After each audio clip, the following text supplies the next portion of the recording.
দাদু কেমন আছো? ভালো আছি। আচ্ছা, সুন্দরবনে ঘুরতে এসেছিলাম। দাদু কিন্তু দেখতে পাচ্ছি বিভিন্ন টাইপের মজাদার খাবার বিক্রি করছে। দাদু কি কি রেখেছো দাদু? ঝালমুড়ি, ভেলপুরি, পাপড়ি চাট, আলুকাবি, চুরমুর, ছোলা মাখা।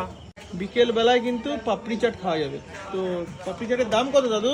30 টাকা, 35 টাকা। 30 টাকা 35 টাকা। 35 টাকায় কি 30 টাকায় কি? দই দিয়ে 35 টাকা, দই ছাড়া 30 টাকা। তো কোনটা খাওয়া যাবে আমাদের জন্য? যেটা ভালো তোমার লাগে। তোমার যেটা ভালো লাগে সেটা দিয়েই বানাও তুমি। হ্যাঁ, আর বলছি তোমার নাম কি দাদু? কৃষ্ণপদ সরকার। আচ্ছা, কত বছর ধরে সুন্দরবনে এরকম পাপড়ি চাট বিক্রি করছো? বছর 4 হয়ে যায়। আগে আমি কলকাতায় বিক্রি করতাম। আগে তুমি কলকাতায় বিক্রি করতে, তোমার বাড়ি কি এখানেই? হ্যাঁ, এখানে। দাদু তোমার বয়স কত দাদু? 70। 70 বছর হয়ে গেল না? এটা শিখলে কিভাবে দাদু? ও ছোটবেলাতে শিখি।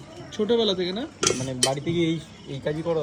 মানে বাবা এই কাজ করতো, বাবার কাছ থেকে শেখা নাকি? বাবা এই কাজ করতেন। তাহলে বাবার মুদিখানার দোকান ছিল। আচ্ছা, তাহলে এটা শিখলে কি করে?